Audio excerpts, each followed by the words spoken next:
Welcome to a very special episode of Cosmic Row today, where we are joined by the one and only Danny SHEEHAN. I am so honored to have you on the show, Danny. Terrific. Thank you. Danny is, of course, the attorney for Lou Elizondo and the former attorney of Stephen Greer's organization. He is the founder of the New Paradigm Institute. So the New Paradigm Institute is poised to play a significant role in UFO disclosure going forward. And I think y'all are currently up to some interesting stuff as well. Can you tell us about what y'all are up to? Well, there's about 8 different things, actually, in the charter of the New Paradigm Institute, one of which is participating indirectly in the process by means of which the United States Senate is drafting its original 64-page bill that was the Schumer-Rounds bill, which put together this major proposal for setting up a process, a UFO controlled disclosure campaign, pursuant to which the Congress would end up authorizing the institute, our institute, which was referred to in the statute, on the face of the statute, as the U.A.P. Disclosure Foundation. We have the domain for that. That we would participate with both the majority and minority leader of the Senate, the majority and minority leader of the House, the Secretary of Defense, and the Director of the National Archives in nominating members of a 9-person board of review. And the statute would mandate that all 6 of our United States military services, all 18 of our United States intelligence agencies, all 32 of our United States Defense Department agencies, and all of the private aerospace corporations, any of them who had any information whatsoever about the UFO phenomenon or the non-human intelligence that is assumed to be responsible for the UFO phenomenon. Any and all of that information would have to be copied, put together into a digital format with an index so that it could be searched, and it would need to be sent immediately after the expiration of 300 days that they were given to do that from the passage of the statute. Had to be passed over to the National Archives, and then the board of review that was appointed by the president would in fact review all of that content, obviously with staff. They would be appropriated a $22 million budget to bring the staff in, and they would review all of that, and then they would determine, presumably, what information was to be made public out of all of that. And if they were to make a determination that any piece of that information was to be withheld for some reason or postponed specifically, all of that would be referred to the president. And then the president would make the decision as to how much of this was going to be released and how much of it was to be withheld or postponed. That was the whole format of that operation. And we were, through people that are working directly with us at the Institute, some were involved in that drafting.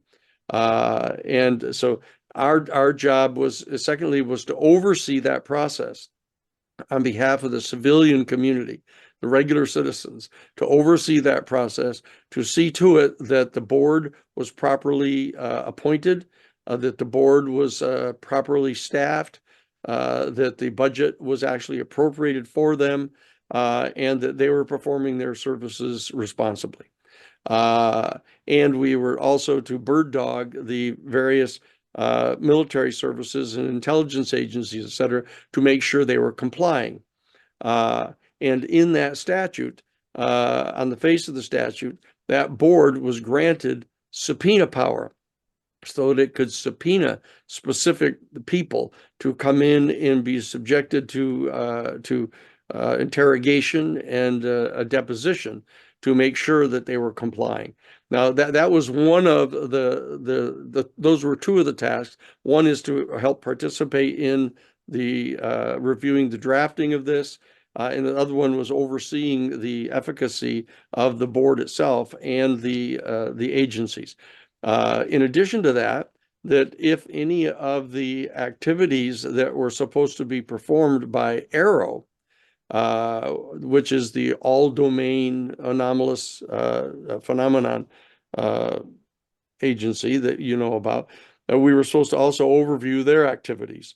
And if they were failing to perform those activities, which had to do with seeking out people who knew about the UFO project and getting them debriefed, that we would undertake that process. Yeah, Uh, they will fail to perform their duties. Apparently so. Yeah. And so that was another one that we had. And we were also designed to conduct field investigations of actual UFO sightings, to participate in that process. Very importantly, however, is to gather together all of the different citizen groups that had been created over time and still were operational, such as MUFON and the other groups, to bring everybody together to the extent to which we could facilitate that process so that we weren't all duplicating each other's activities. You know, for example, MUFON has a very, very active group of volunteers that exist in every single state to go in and do these investigations, that we didn't intend to duplicate what they were doing, but to help gather and centralize all of that information so we could make sure that that was all being made available to the Senate Intelligence Committee, the House Oversight Committee, and others, and that we would engage in that process and facilitate the engaging in that process on the part of the citizenry as a backup for the government institutions that are supposed to be doing this for us if they didn't do it. And we were going to be, fourthly, conducting courses, that we were going to be providing college credit courses in the field of extraterrestrial studies, that we're going to be covering some 8 different subject matter areas where you could, in a sense, major in that one particular aspect of the extraterrestrial studies.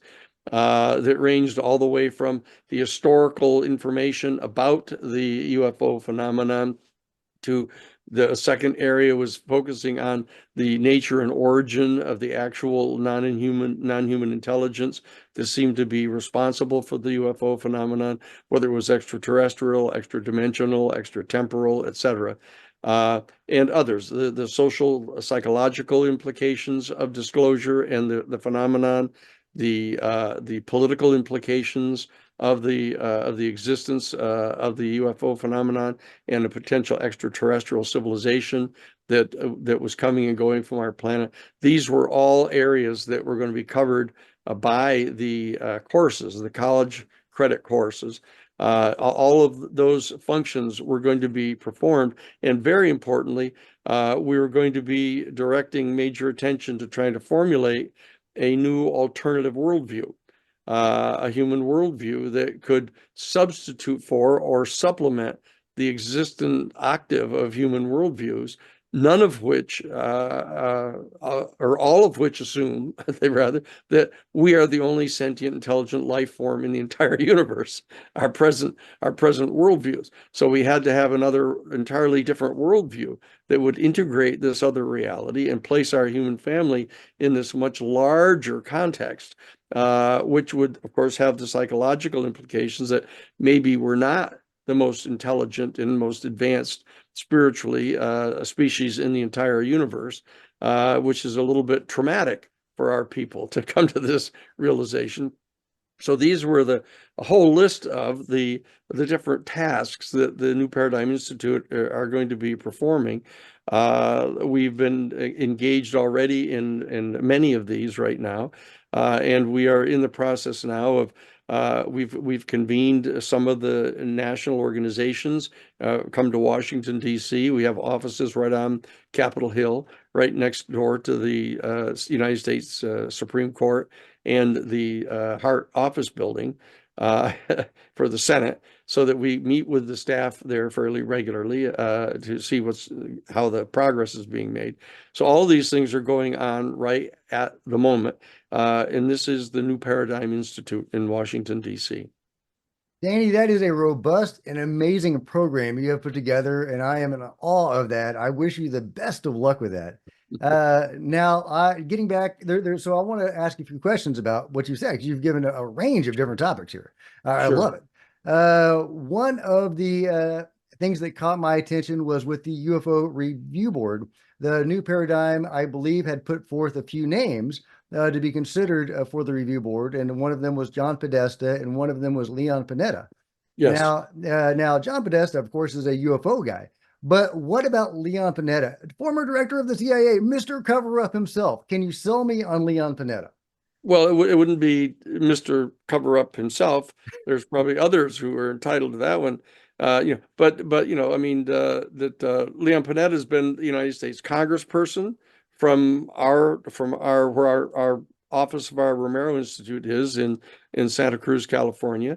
So Leon Panetta was not only the congressman from there, but he was the chief of staff at the White House. He was also Secretary of Defense. He was also CIA director. So he's had all these roles. In one of the requirements in the statute, in the actual Schumer-Rounds statute, is that one of the people on the board had to be a person with direct intelligence experience, and so that you're going to have somebody in there who has that kind of experience. And if you bring somebody in at low enough level, he doesn't have enough experience to really contribute as much. And so that it was my judgment that Leon Panetta knew more about all that stuff and had a greater range of information than almost anybody else for that particular slot. And given the fact that we had to pick somebody who had that kind of experience, I thought he was the best person to have there. Yeah, I don't mean to, bust you about that. I just, Okay, you can try to bust me. I've I been thought that trying to was an be interesting busted by tip. the best. Don't worry. That's about Yeah, me. and I would say that about any CIA director, just to be That's clear. right. I wasn't, singling him out. That's right. Uh, And it'd be true of almost any CIA agent or anybody who had direct American intelligence experience. That would instantaneously be distrusted. And so I figured if they're going to be distrusted anyhow, you might as well get the guy that knows the most. So that at least he's there on the board and he'd be available to provide the information, or at least have it available to the board. Okay, makes sense. Makes sense. Now, I said earlier that you were no longer representing Stephen Greer, but I was just assuming that, and Stephen Greer's organization. But I'm just assuming that because of the friction between Dr. Stephen Greer and Lou Elizondo. I understand that Stephen Greer may have approached you and asked you not to represent Lou. Can you give us a little clarification on that and whether you're still representing Greer's organization? Well, this is kind of inside baseball information, but the bottom line is that I was brought on as the general counsel for the Disclosure Project back in May of 2001, and participated in helping to vet the witnesses that we presented in the original May 2001 federal presentation that we made at the National Press Club, primarily to staff of members of the House and Senate. There weren't any of the House or Senate members that deigned to come to that particular presentation, but we made the presentation to a lot of their staff people in that meeting. We recorded the whole thing and made it available on the internet so people could see these 24 witnesses, et cetera. And I have been serving as the legal counsel for the Disclosure Project for a full 20 years, from 2001 all the way to 2021. During that time, for example, Steve and I had gone to the UN to address the people at the UN about this and a number of other activities. When I was approached in 2001 by Lou Elizondo to represent him, to prepare a complaint to be filed with the Department of Defense, challenging the program in the deceit and cover up going on in the program, I viewed that as being consistent with the attempt to secure disclosure. Now, some of the people that were involved, not only in Dr. Greer's organization, but in other UFO groups, had this same kind of feeling that you just indicated with regard to the Panetta thing is anybody who has actually got a status as an intelligence officer, has to be inherently distrusted, and that they are not going to be engaged in a good faith effort to genuinely disclose information. They would automatically be presumed to be part of, at most, a modified hangout kind of position, at worst, engaged in some sort of covert operation to deceive people, et cetera. I have personally found that to be less than a fully informed and sophisticated understanding of how to deal with people who are involved in the intelligence community, in the military, and others. And I, for decades, have worked with people all across the political spectrum in putting together information about cases. That some people would think that since I was on the legal team that represented the New York Times, for example, in exposing the Pentagon Papers, that people would say you've got to be a stooge of or a running lapdog of the New York Times, which is in the pocket of the intelligence agency, et cetera. Some people have that particular worldview. I don't share that. So in when I was doing the Karen Silkwood case, or I was doing the Iran-Contra case, I had all kinds of people that were sources that were inside the military and inside the intelligence community, and I find that I am capable of distinguishing when they're telling me the truth and when they're not. I have other means of verifying or challenging the information they get. And so I had that opinion, and still do, with regard to my relationship with Lou Elizondo and the different people that Lou puts me in touch with. And so I explained that to Dr. Greer, and Dr. Greer had a different view of that.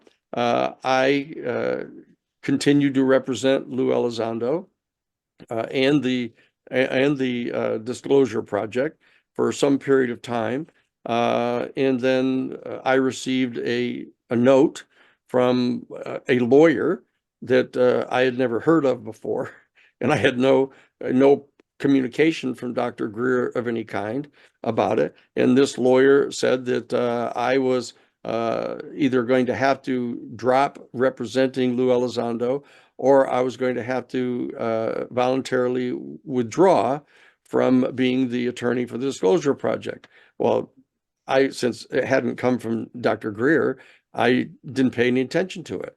I actually shit canned the letter, just tossed it aside, didn't pay any attention to it.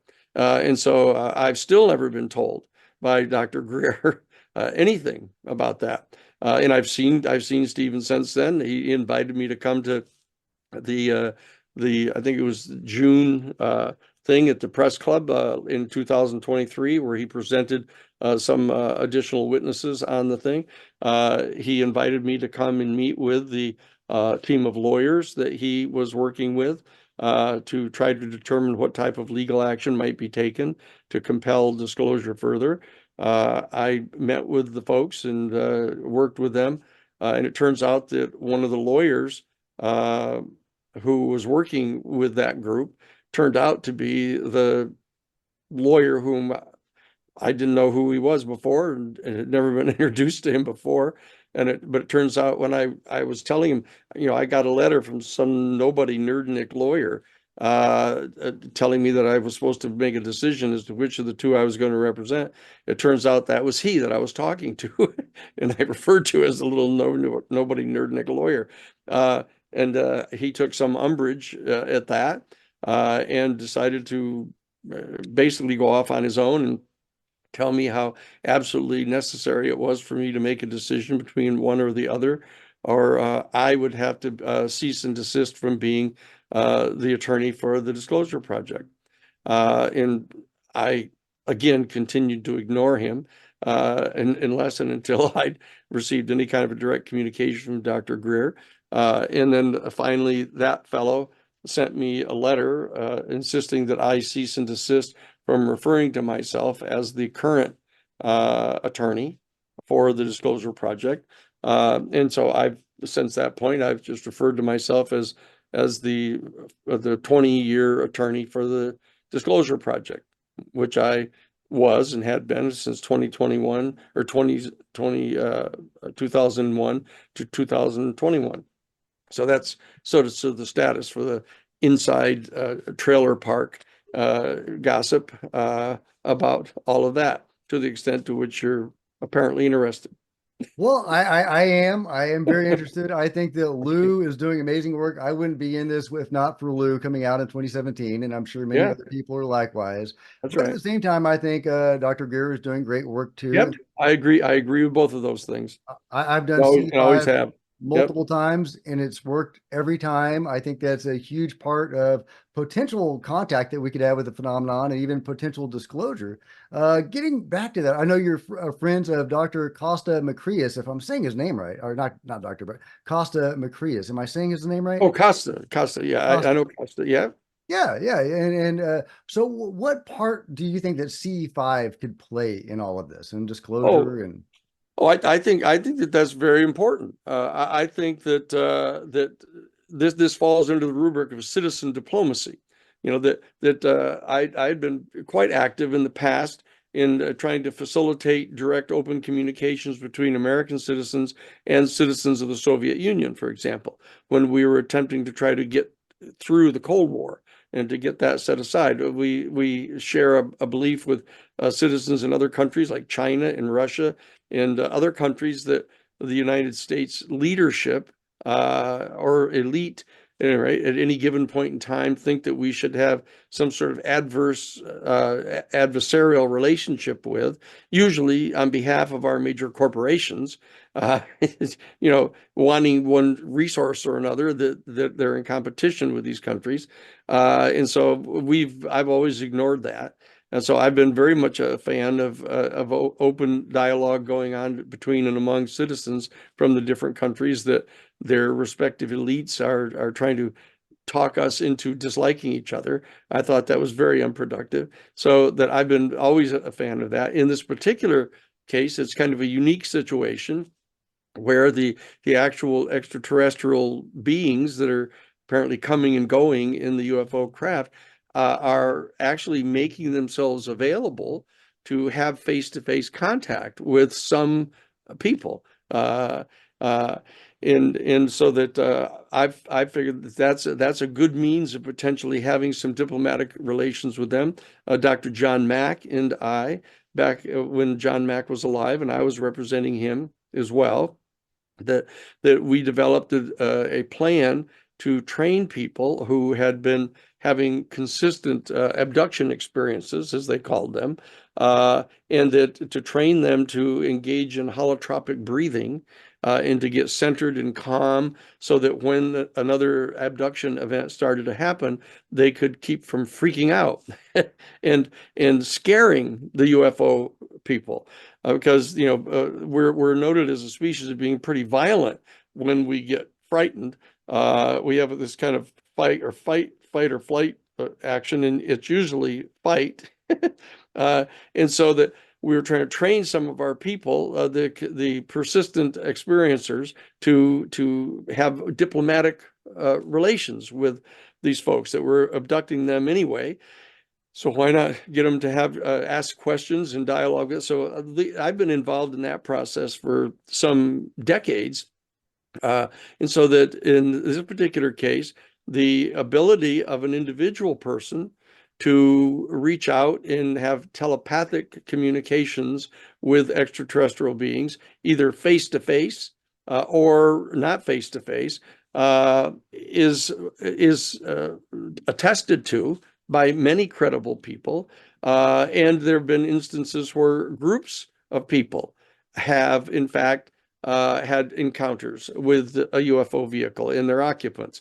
So what we thought is that it was probably a good idea to have people take the initiative, to actually reach out and take the initiative. That's been going on for a while. Dr. Greer kind of, I think, popularized that, referring to it as CE-5s. It was a special category of contact with an extraterrestrial being, and it became quite popular.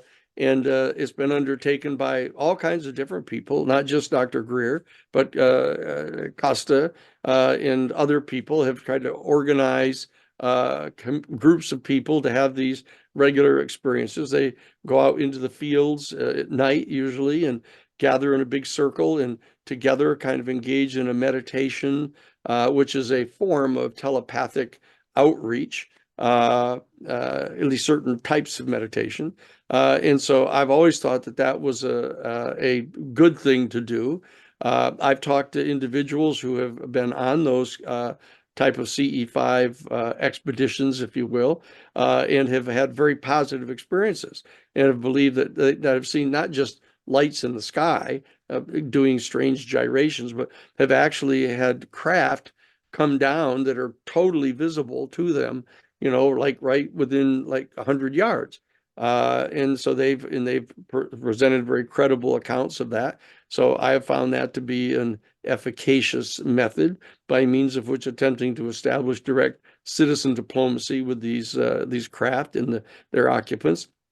So I've been an advocate of that as a form of citizen diplomacy in the modern age, in the 21st century here, having diplomatic relations with extraterrestrial beings that are coming and going from our planet. So I'm a big supporter of that. Yeah, and you've also talked about some other interesting diplomacy that might be possible in terms of abductions. As far as like donating genetic tissue to the beings instead of having them come and collect it against our will, maybe there is a way for us to do it Yeah. consensually. Yeah, it seems like a perfectly rational thing to do. I mean, the Congress and neither the Congress nor the executive branch have undertaken any action to try to make that illegal. I mean, even though there's a whole peculiar area of the elite that have taken it upon themselves to think that they're authorized to run our country and run our world, who might be inclined to say, well, you can't have any. Oh, for example, when the people in Cuba overthrew Batista, this longtime fascist, drug dealing, murdering assassin, who was the head of the quote head of the government in Cuba until January of '59, when Fidel Castro and Raul Castro and Che Guevara and the others overthrew them. Richard Nixon immediately established a contact with Fidel Castro and ordered him not to have any contact or communications with the Soviet Union or China, like as if that was his right to do that. And when Castro refused to agree to do that, Nixon ordered a covert operation undertaken against his government to burn their sugar fields and blow up their bridges and do all of that. And so there is that inclination on the part of the elite that think that they're authorized somehow to prevent us from having any contact or communications with people that they deign to be adversaries in some way. So, but they haven't done that. They haven't prohibited us from, nor would I pay any attention to it if they did. Tell us that we can't have any direct contact with extraterrestrials. And if we were to choose to cooperate with them, to try to understand what it is they're doing here, and if they have some agenda, for example, to be harvesting various life forms in genetic materials from our planet to try to reseed life somewhere else, on other star systems, et cetera, where we now know that there are all billions of planets, in our galaxy alone that are probably capable of sustaining life. If in fact an extraterrestrial expedition is involved in attempting to harvest genetic material of our plants and animals and even human beings, if people chose to cooperate with that, that would be much more beneficial, it would seem, than having people kidnapped, basically, and be terrified, and then be paralyzed, and then involuntarily have semen or sperm or egg cells removed. I mean, that it seems like kind of a crude and potentially unnecessary activity based just upon potential, even though it's a little surprising that they would be ignorant, of realizing that that's intrusive and offensive to us.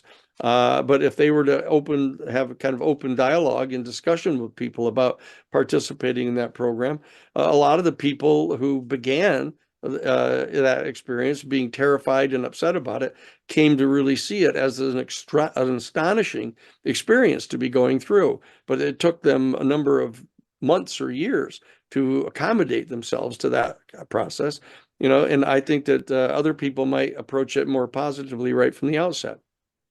Yeah, many experiencers seem to have very negative experiences early on, and then they transition to more positive experiences later. Yeah. According to the Edgar Mitchell Foundation, 8 out of 10 longtime experiencers think favorably of their experiences. I think that's fascinating. It's hard to tell Yep. if that's Stockholm syndrome or if that's an evolving Yes. understanding. Yes, Uh, I know. I agree. well, It's not a simple subject. I agree. But the fact is, individual human beings are free agents. We're authorized to decide who we want to be friends with and who we don't want to be friends with. In that there are extreme limits that would apply to the people that are elected representatives in their authority to restrain us. That we have a First Amendment right. There's a case called Aptheker, United States versus Aptheker, which explicitly acknowledged that we have a First Amendment right of freedom of association. And if we want to associate with people from other countries or other star systems for that matter, we're perfectly free to do so. Not only free to do so, we have an absolute right to do so. And I think that people should exercise that. love it. And so, is that why you think the abductions are happening? Is to reseed other planets? Well, it's not perfectly clear. What I've tried to do in our reflecting upon this at the New Paradigm Institute is try to determine kind of a range of what might explain what's going on there. We've been gathering data for decades now as to the actual experiences, and there seems to be this consistent pattern of harvesting genetic material from individual human beings and engaging in some sort of hybridization program between their species and ours, primarily the species, the tall grays, in the short grays, the small. That there seems to be a specific focus of their engagement. That we don't hear that much about the one with the reptilians. But we do know that there is one or more of the species that seem to be engaged in this hybridization activity that they're engaged in. And to the extent to which they haven't been forthcoming and explained it to us, we have to try to figure out what options we think might exist. And that's one, because we have interviews of people that have actually been shown a one or more different planets where they're trying to basically terraform those other planets to look more like Earth. In that they're doing mock-ups of these things with these different planets, and they're shown pictures of it. They're brought into this on a craft. They appear to be brought into a room where there's a big plasma screen, and it's so extraordinary, the technology, that it looks like you're looking right out through an open window with no glass in it, looking into another world.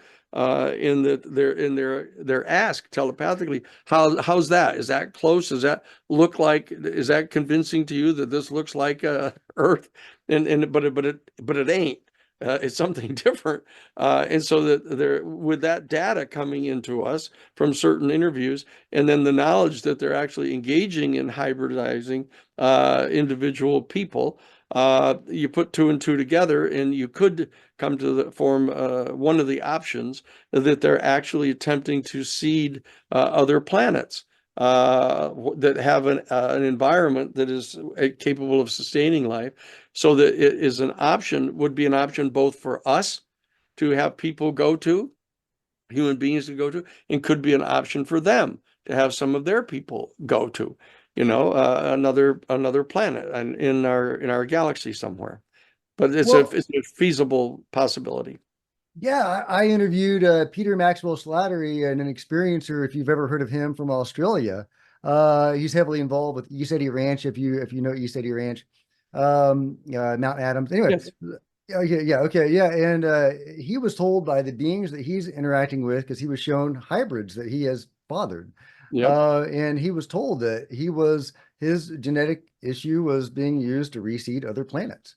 Yep. And that's not the first time I've heard that. I've also heard, the other vein of research, David Jacobs and others that talk about the hybrids here on Earth. Well, do you think that there are hybrids walking among us? Well, I mean, that's a very famous meme going around, that any of the hybrids that I've had described to me, and actually people doing artist renditions of them, etc., wouldn't be kind of the people that kind of go walking around and have people not notice them. I mean, they do not look like normal human beings. And of course, there's all kinds of people that are into speculating whenever they say anybody that looks a little weird, that say, well, that person may be a hybrid, but that's just a brain fart, in my opinion. I don't think that's true. I'm not convinced at all that the hybridization program has reached a level of success where they can actually pass off the people as being regular human beings. I don't. I'm not confident at all about that. So I don't ever assume that any human being that I'm talking to is a hybrid. I just assume they're not. As a Probably a good assumption. It was probably Yeah, not a good assumption to assume people you're talking to are hybrid. So yeah. right.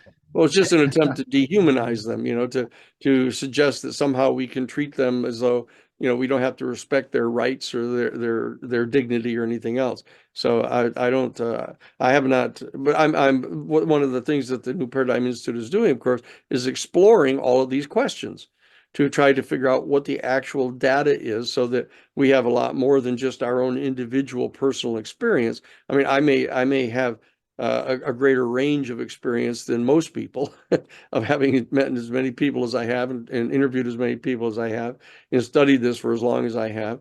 But it's really important to have this be as objective as possible and take into account all the information that we can gather on this. Now, people like former CIA officer John Ramirez and others have talked about the idea that the beings may have created us and that we may all be hybrids. What do you think about that? Well, I mean, there's all kinds of range for speculation. This is another fairly popular meme that goes around inside the UFO community. Zachariah Sitchin has got a whole set of books and stuff about this theory, purportedly predicated upon his translation of the Sumerian tablets, etc. Was one of the very few Sumerian language experts, ancient Sumerian, and Yeah, has the Anunnaki. yeah. And so there's that whole kind of riff on that. And it's a fairly popular one. People who are trying to interlink lots of the mythology of religions and traditions, and the Garden of Eden stories and the biblical passages, etc. They're trying to read those things in a way that's compatible with this having been an extraterrestrial intervention, in trying to seed our planet with genetic material, hybridization material from their genomes with kind of Australopithecus, or hominid, I guess, the bipeds, mammals, early on, that Well, one somehow of those hominids. they kind of jacked them up, and particularly in Zachariah's case, to try to mine for them in South Africa, mine gold for them. There's a whole bunch of stories that go around. Our job at the New Paradigm Institute is try to sort through all of this stuff, get it laid out in front of us so that we see what each of these different kind of stories are about, and then try to get some sort of means of determining more objectively what the probabilities are about what's more probable than not going on. And that's we're in the process, along working with Richard now on putting together 100 facts of what you can really take to the bank about the entire UFO phenomenon. And that Richard's we're that going to, Richard Dolan? yeah, Richard Dolan, yes. Oh, neat. And Hey, that's cool. so I'm so we're glad going that to, y'all are working together. yeah, so we're going to be putting that out through the New Paradigm Institute, and Richard's actually going to be working on a whole book to get published on the hundred facts that you can take to the bank, basically, about UFOs. Oh, I love it. That's awesome. So we're working on that now. Okay, well, getting back to disclosure, what's the latest word on the 40 plus witnesses of David Grush going through the pipeline and potentially coming out to testify? Well, the latest is that they're available. That they've met with staff people at the Senate Intelligence Committees primarily. They've met with the people who have adequate clearances inside the intelligence community staff to debrief them. They've been examined their testimony to find out how much it can be corroborated. They're available. The Senate staff and the senators, primarily in the Senate Intelligence Committee, are now in the process of determining, how they're going to correlate the potential public presentation of any of the information that's been provided by the witnesses, along with the process of redrafting the original bill to the Schumer Rounds bill to get it passed through the House to try to, in a sense, insert some or all of the 40 pages that have been taken out of the original 64-page bill that ended up as a 24-page bill coming out of the House. So that there's that process is underway. The people involved in that process are sensitive about not talking in great detail about the stat, where it's at, and what their plans are, and all of that. They themselves seem to be engaged in some sort of clandestine activity. It's like spy versus spy, in Mad Magazine, where, there's the people in the deep state, then there's the people, inside the rest of the intelligence community, then there's people inside the military, like Lou and the others that are trying to get something done. There's a whole bunch of factions that are at play here. But the bottom line is that there's a very specific and consistent activity underway in the United States Congress to get the full legislation passed. The 64 pages that were in the original Schumer Rounds bill, which is a very carefully thought through, very fully vetted set of programs that were designed to undertake controlled disclosure of the information that we have available, and to do so in a way that is reflective and carefully choreographed and cared for, and that's the plan. That's the plan. And there are people pushing back against it and trying to cut pieces out of it and challenge the eminent domain and the subpoena power, all of that. But that's the kind of sausage making that is going on in the Congress right now.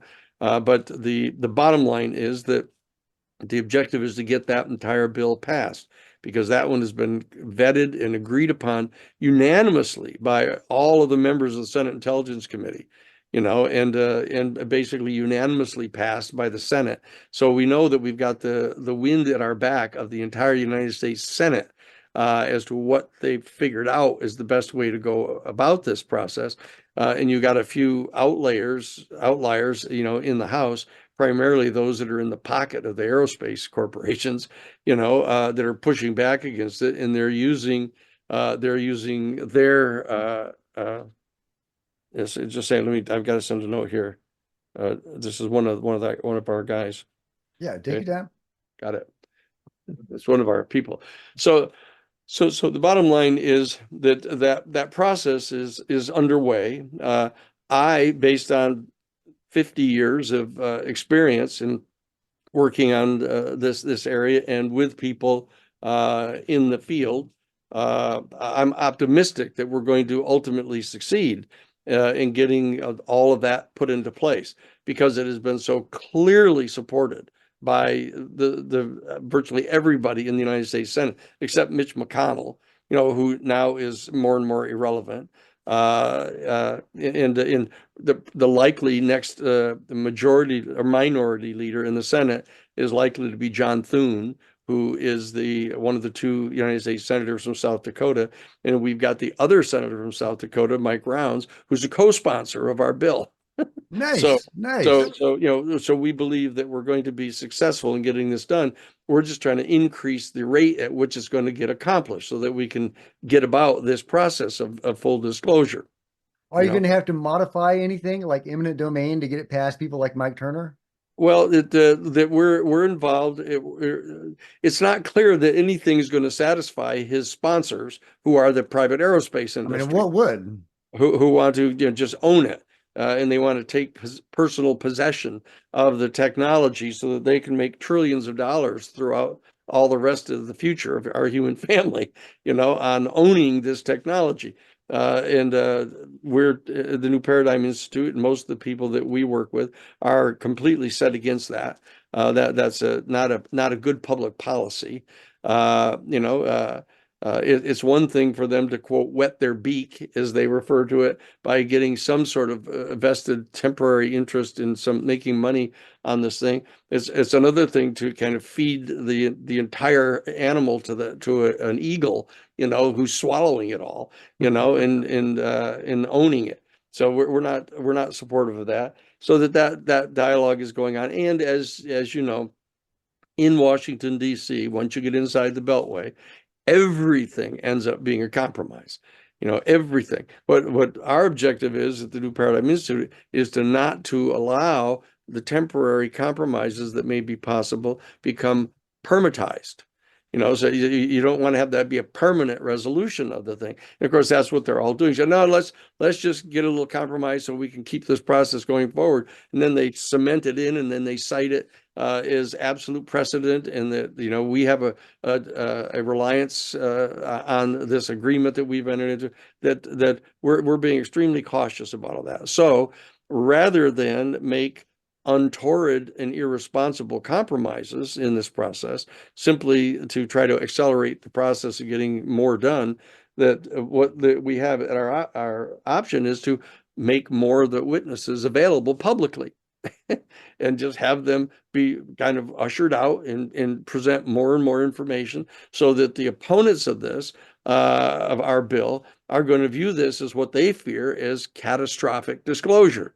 So in a certain sense, we have to continue to demonstrate to them that we're perfectly capable of engaging in full-scale open disclosure if that's what they want, as an alternative to them being in complete control and being able to continue lying to the public and pretend that all the UFOs are swamp gas. I mean, so that process is going on right now, and I don't profess to be expert at that process. I don't compromise well. I've been doing trials for 50 years. I've never settled a single case. I don't settle cases, or else I wouldn't take them to begin with. That you're there to win, because you're there to establish a certain important piece of public policy in the kind of litigations that we do.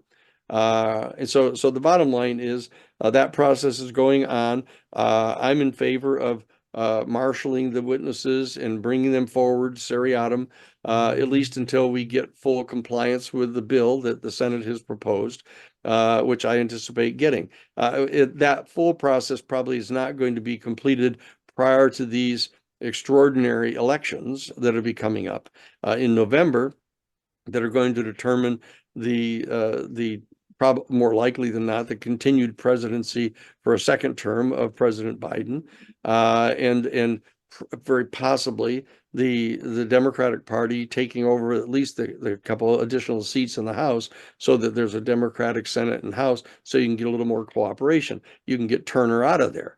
That's more likely what you have to do. It's more likely to get a shift in the leadership in the House than possibly getting his 10th congressional district in Ohio to oust him, and put in somebody who's going to, stop doing that. Because that it's not going to, there'd be another person who's going to ascend to the chairmanship there in the House of Representatives, even if you get rid of Turner. So we have to really get an agreement on the part of the House and Senate in going forward here. Are we going to have to wait for another NDAA? That's the likely vehicle. Yeah. Yeah. The answer is yes to that. That's the likely vehicle. But you're going to have an election in November, and the people that are going to pass the NDAA for this next year, for 2024, are going to be a rump group that many of whom have been unelected. you know. So I mean, it's not necessarily the best atmosphere in which to do something like this. On the other hand, some people may be willing to do some things on the way out the door that they wouldn't have done before, but but that's not likely. But the bottom line is that the plan now is to introduce the bill as a standalone bill because it is so known. It's not something you can sneak through. The 1,500 or 3,000 pages, whatever it is, of the NDAA. But the bottom line is that we think we can get the bill passed standalone. Okay. Okay, great. Speaking of the elections in November, I've heard that Lou's book might be coming out in November. Any update on that? Boy, it's it's so hard to predict. I mean, it's still in the hands of the United States Defense Department pre-publication review, and there's been no major points of dispute about the thing. It's just some picayune things, and they're just kind of dragging their feet on releasing this thing because they view themselves now as going to be responsible for somehow letting Lou's book out into the world. And so that I'm not sure that they're actually exercising objective and independent judgment about the bona fides of any of their concerns about any of the pieces in the book. It's just that they don't seem to be overeager about facilitating getting this book out into the public. But there are certain obligations they have to engage in good faith on this. So They we're are hoping. dragging their heels on this so much. Lou has already given us so much information. I am so curious as to, what could cause them to drag their heels after he's already given us so much. What juicy information is contained in that book that would cause this kind of delay? Is there any hints you can give us? No, but what I'm saying is that it's their sense is, I think, that more people will end up reading the book than may have seen any one or other podcast where Lou has said pieces of information. I mean, those of us who followed all of his podcasts know kind of what he's saying publicly. But the fact is, this opportunity all in one place in a book to be clear about everything that he's willing and legally authorized to say is probably is well it's important. I should point out, you need to understand that in people in the know, but most people don't realize that the release of the videotapes that Lou did to the New York Times along with Chris Mellon was completely authorized. I mean, those were all cleared by the same office. The Defense Department pre-publication review had totally authorized the public release of those videos. The same thing is true of David Grush's testimony. People don't realize that. It was all cleared by the Defense Department for him to say what he said in public on July 26th. So that there's an other layer of consent going on here to the release of this kind of information. It isn't just Lou deciding he's going to come forward and tell people in defiance of his security clearance. And the same thing is true of David Grush. These guys are authorized by the Defense Department to tell this information publicly. And so one of the things that the review board or the pre-publication review office has to do is figure out what the memo is on this.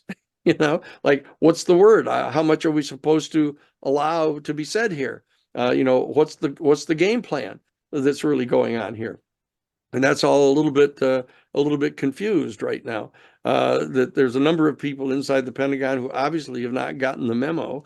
That there's supposed to be more information released to kind of tap off this huge groundswell of citizen demand for more information. They're trying to figure out, how much they can release through this other more subtle process to try to tap off some of the pressure. But our job at the New Paradigm Institute is to build the pressure. Is to build the citizen pressure, send the letters, send in the emails, send in the telegrams, everything. We're going to set up action teams, citizen disclosure teams in all 435 congressional districts to just keep pouring the pressure on to get this stuff revealed. So that's the dynamic that's going on right now. I love it. I think y'all are doing amazing work. Is November a likely month for that book to come out? And I could, you know, I mean, it's just yeah, you can't tell. can't tell. Okay, As I yeah. say, the dynamic, just that we're more appreciative than a lot of people might be about what the actual dynamic is that's going on inside that review office. You know, it's not just, oh, you know, clearly this doesn't violate your security clearance. Okay, let's let you publish it. You know, that there's a whole other dynamic going on of trying to figure out, you know, how much they're going to endorse. Because that's basically what they're doing, is they're endorsing this being released to the public. I hope it doesn't come out in November because it is going to be a very distracting month. You Yeah. know, Yes, it will be. but okay, so I have the same concerns or questions about David Grush's op-ed. You know, he's already told us so much. What could be so compelling in that op-ed to delay it for so long? Do you have any insight into that? No, it's the same phenomenon. It's the same exact phenomenon. You know, that the people in that office that are the pre-publication review are trying to get clear their signals on what it is that they're authorized to release to the public. And of course that it has to be determined by how much David Grush wants to say, because he's not David, neither David nor Lou are intending to violate their security clearances. Right. Of You course know, not. what they're trying to do is they're trying to tell what they think the citizens are constitutionally entitled to have, and they clearly have a view that the restrictions that have been put on them are unconstitutionally restrictive. You know, they hold that opinion. I think I may have something to do with that opinion because I've made it clear to them that I think it's unconstitutional. And so therefore they have a right to kind of lean in a little bit about what that is that they're willing to say, but they're wise enough to take it to the office of pre-publication clearance. You know, so that both of them have those pieces of writing in front of that office, and the office is trying to decide right now how much to greenlight. Okay, the UAP caucus is set to have a skiff with Arrow tomorrow. Any idea? I'm not expecting anything exciting to come of that. Are you? No, Arrow is taking a pretty heavy drubbing right now. You know, if you saw the lengthy article in the debrief, you know, by Christopher Mellon, you know, there's nobody probably more capable of taking that report apart than Christopher Mellon, and he has done so. And so, you know, their credibility is hanging by a thread right now. I mean, and the fact is that almost none of the whistleblowers trust them. You know, I mean, you look at that piece of reporting that they did, you know, here at the beginning of March, and you read Chris Mellon's article in the debrief, and you understand that this is not a good faith report. You know, and then when you have a government office engaged in bad faith, you know, people are going to respond to it accordingly and saying that's a bad faith organization. And therefore, I'm not going to go jeopardize myself, you know, by going in front of them, just saying here, let me, yeah, it's these that we're in regular communication with these people, trying to choreograph, helping to get this testimony made public. All in the context of putting additional pressure on the opponents so that we can get the bill passed. You know, the thing to understand is the bill is in front of us. The Senate bill is in front of us. We have all 64 pages of it. We know exactly what it is that we're talking about. And there's been this consensus that has been generated around this bill. You know, this bill doesn't immediately order the release of every single piece of information. It recognizes the authority of the president. It sets up, you know, these guidelines as to who the people are that are to be nominated for the panel. You know, this is not a perfect bill in anybody's eyes, but it's an operational compromise that's been struck on a very high level inside our American government, and it's going to win the day. It's just that it's taking longer than it should. Yeah, about the review board, I saw an interview you did where you said that there might be a couple of spots reserved for experiencers. Is that the case? Well, there are two spots that are at large that are not mandated as to what the criteria need to be to fill, the other seven seats. Those other seven, if you nominate a person who doesn't meet those criteria, they're automatically, eliminated. But there are these two other slots. I mean, one of them I've already designated a person for. So who is not an experiencer, I'll make that clear. And there's also an attempt to make sure that we have a kind of a representation within the board of different levels of interest in disclosure, let's say, so that some of them are pretty confined. When you get a person who has to be an experienced official inside the intelligence community, you got a pretty good idea where that person is going to be coming from. So you need to get somebody to kind of offset that, inside the board, and they have to be competent. They have to be able to take that other person on, in a respectful way, and try to persuade them that they need to allow more disclosure than less. Okay, So so that, you probably need a competent person that's already in that sphere to yeah. occupy that seat. You wouldn't want somebody like Chris Bledsoe, for example, who, although a great experiencer, is not, a professional in that field. Well, but if you had an experiencer, who was completely convincing, about it, but the problem is that the review board, still is not at a point where they're actually talking about contact with the occupants. They don't want nobody in the Senate or House wants to talk about that right now. They're all into the technology. They're all into, well, is there a crash retrieval program? Is there a reverse engineering program? Because Grush has pushed them to that level so that they have to come to grips with that. They aren't leaning into, well, let's get somebody in here who's had direct, immediate face-to-face communications and find out what they're talking about. Right. They're not there yet. They're not Yeah, there. that's how I knew David Grush was legit and that he was going, off script. Because I had this idea that if there was a planned disclosure process, they would talk about crash retrievals and crafts, but it'd be a while before they actually talked about biologics. Yeah. And that's something they're not comfortable with. And let's get into the technology first, and then gradually acclimate people into the beings.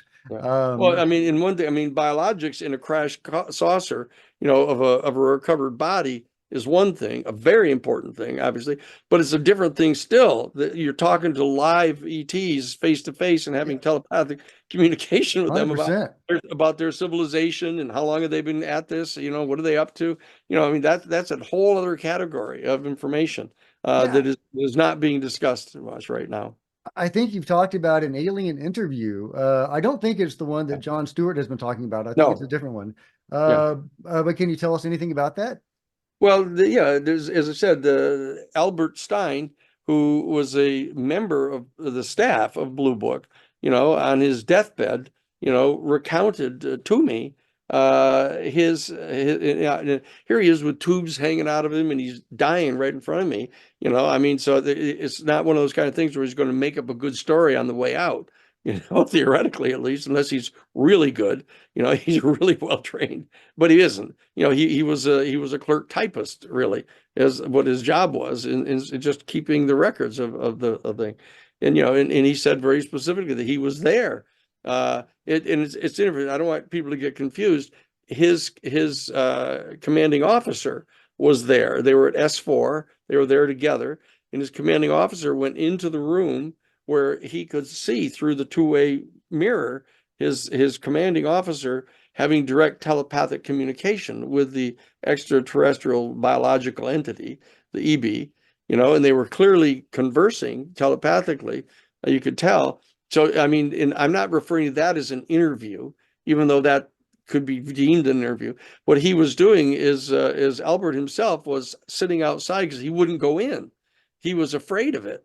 He thought it was demonic, because he was this hardcore right-wing fundamentalist Christian, this guy, Albert. But he said that he was given access to the cards, that they had these interview cards, these little 3x5 index cards where they had notes from interviews that were being conducted telepathically with the EB. And it was there that he could read the content of those interviews. And those were actually kind of formal interviews.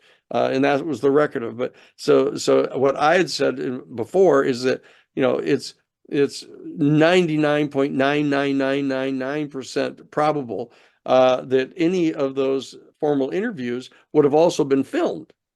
They're not just going to say, here, go in and interview the guy and take some notes and have that be the kind of record that we have of what he's saying. Right. So you assume that there was some kind of and that's one of the reasons why I don't really credit that video that's flowing around here, because they've got some kind of weird language that he's making this kind of grunty noise at him. Not in the Jon Stewart interview. That was a different interview. Oh, all right, but anyway, the telepathic method is 99% of the cases are telepathic. So, yeah. In the Jon Stewart interview, they were trying to telepathically communicate with the being, but it went into distress, and it apparently died shortly after the interview. That's the story. That's the idea. Okay. Well, but so is there any chance that video would ever be released? The one that you're talking about? Well, it's ordered to be released. It's ordered to be turned over to the National Archives right now, because obviously if from my conversation, I know that the events took place, and they must have a record of it somewhere. And if they haven't burned the tapes, or thrown them all out or something, which is the irrational conduct on the part of the national security state, never ceases to amaze people.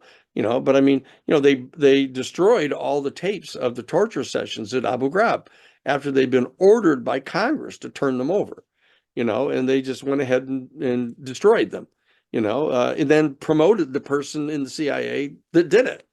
I mean, so, that world is not consistent with moral norms. And that's one of the major problems we have. It's a fundamental problem that our whole country has, that we have operatives like that are completely devoid of any kind of moral standards. I mean, that ought to cause pause on the part of a country to have that going on, because that's usually what we attribute to whoever we're fighting with this week. Those are the bad guys. Yeah, the bad guys are the ones that do torture, Yeah. But that happened to be us. That happened to be us. Yeah. Just okay. So it's supposed to be released to the National Archives. Yes. Do you anticipate that happening? Not at the present time, in light of the fact that the enforcement provisions, the teeth have been taken out intentionally by the head of the House Intelligence Committee, and in that Michael Johnson, the Speaker of the House, refused to put the bill even on the floor for a vote until that had been taken out. So that this without the enforcement provision is totally bizarre, to have the national security state people in the executive branch view the Congress as a complete enemy adversary. So that, when they're given a clear order that they've got to produce something for the Congress, say, okay, well, we're not going to do that. So let's get our lawyers all organized here to figure out how we can fight them off, like they're the Soviet Union or something. I mean, that they've set up this, they're so wedded to the dialectic that anybody who doesn't succumb to them, is viewed as a hostile. Right. And the problem is they're treating Congress like that right now. And that's unconstitutional. They're going to lose that battle.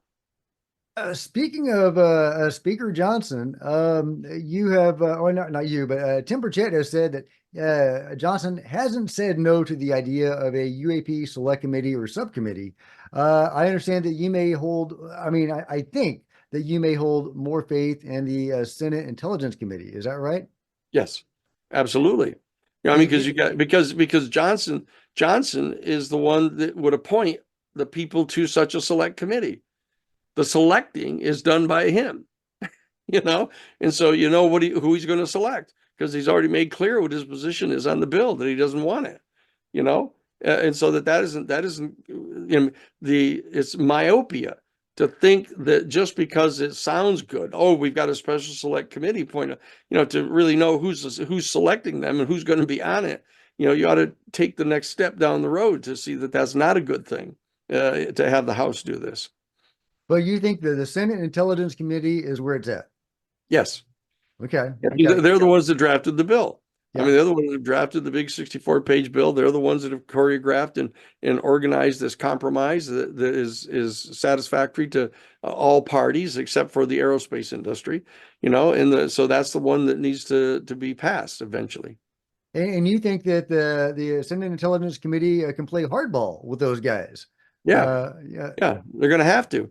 They're going to have to and say, look, okay, you guys don't want to, you don't want to support our controlled disclosure operation. Well, here's one that ain't controlled by you. Here are the witnesses. They will start rolling the witnesses out and take a look. Oh, there he is When are we going again. to get those witnesses? Well, when do you expect those witnesses to start coming forward in Congress? That's what the discussion is that's going on right now. Is when is the appropriate time to bring them forward? You know, and so that there's this whole diplomatic thing of that once a decision is made that the Senate Intelligence Committee is willing to bring a witness or a specific witness or two forward, then you're going to have to indicate what it is they're getting ready to say, and then communicate that over to the House side. It'll go over to the House Oversight Committee first. Then they're going to show it to the Speaker, and the Speaker's going to have to go, "Oh no, they're getting ready to do that. Is it worthwhile for us to be open to allowing a more muscled up bill to come through? Or are we going to run the risk of having them bring out one witness after another here?" And the problem is that, again, you start getting this dialectic going on, and what we've been able to do up to this point is to prevent any kind of fundamental dialectic going on between the Republican and Democratic Party on this bill. The Republicans and Democrats alike all completely support the Senate bill. It's just these tiny handful of guys. That one is chairing the House Intelligence Committee, one's chairing the House Armed Services Committee, one of them is the Speaker of the House, and those are powerful positions. Well, You those know, so aerospace companies are very generous. yeah, they will be even more generous to these people as soon as they retire. Yes, From yes. their government service, and in Yeah. they'll go. At these $500,000 a year salaries, which is Sean all. Kirkpatrick just got his Oak Ridge Labs job. You know, it's and they're transparent about what they're doing to anybody who pays adequate attention. You know, Yeah, yeah. Speaking of Dr. Sean Kirkpatrick, who do you think is going to be the next director of Aero? And can we expect any better? well, no, his deputy is probably going to stay in there as the acting guy Okay. for as long as they're viable. And yeah, he seems like a Sean Kirkpatrick 2.0. I don't expect Well, anything more of. well, it's not likely it will get much different. Yeah, because there had been some rumor that Carl Nell might step in around the time of the Seoul conference. There was rumor that he might step in, but he actually admits to the UFO crash retrieval and reverse engineering program and is an ally of David Grush. Seems unlikely. I'm not at liberty to discuss that. Okay, okay, interesting. So there might be something to discuss. Okay, okay, all right. Yeah. So what about your own personal experience? How did you get involved in UFOs? Are you an experiencer yourself? No, no. I mean that I've just known since I was basically 6 or 7 years old. As soon as I realized what stars were, I realized that, wow, these things are suns, of other solar systems, and that means that there's other planets around them, and that means that there's going to be other people on these other planets. And I learned very early on that they weren't kind of the same kind of people that we are. They're different species entirely, and I was always intrigued by that.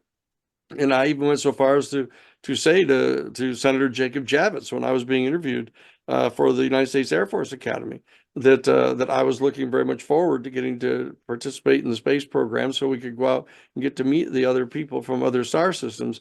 And he was kind of flabbergasted that I would say that to him, in an interview for the Air Force Academy. But the bottom line is I've always believed this. And then when I was at the Jesuit National Headquarters, in 1976, when President Carter was elected, that President Carter was stonewalled, as you've heard, by George Bush Sr., who was the director of the CIA, refused to brief him on the UFO issue, saying he didn't have a need to know. So President Carter contacted the Congress and got the Congress to appoint a special investigation, a special report for the president through the Congressional Research Service, the Science and Technology Division. And I got contacted by them to participate as special counsel to that investigation. So that was the spring of 1977. So I became officially involved at that point. And then I was later retained by Dr. John Mack to represent him at Harvard University. And I was tasked to put together the witnesses for Harvard University on the issue of whether or not UFOs were real and whether or not at least some of them might represent vehicles from an extraterrestrial civilization. And so that I had a lot of experience in meeting everybody, briefing them, preparing them to be witnesses, et cetera, for that set of hearings.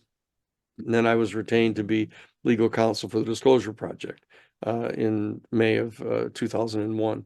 So I got to interview all kinds of people, vetting the witnesses that we were going to be putting on. I also became legal counsel for Dr. John Mack's Extraordinary Experience Research Project, the Project for Extraordinary Research, the peer group, they call it. So I got to interview all kinds of experiencers and be able to try to evaluate the credibility and convincibility of all those different people to be presented as public witnesses when the occasion arose. And then I was legal counsel to the citizens hearings on UFOs with Steve Bassett, 2013, and then was retained by Lou Elizondo, so that I've been professionally involved in this, for 47 years or so. That's amazing and awe-inspiring. When you were working with Dr. Stephen Greer, did you ever go to one of his CE-5s? Or have you ever participated in a CE-5? Yeah, I've participated in a couple of them.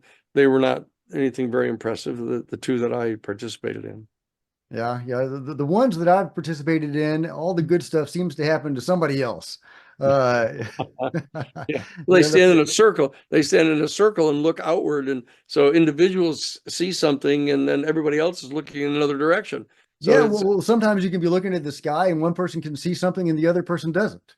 mhm, Or one person will be having like an out-of-body experience and the other person won't.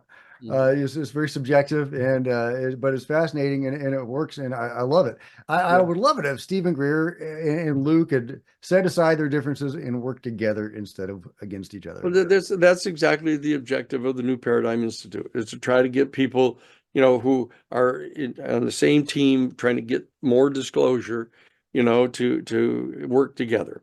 It's some personalities are harder to work with than others.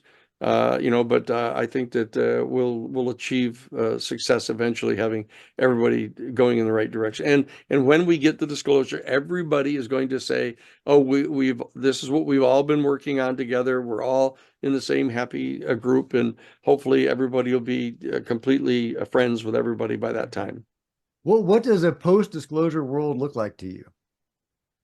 Well, I'm going to be delivering a whole 2-hour seminar on that Thursday morning Okay, at I'll 11. tune in.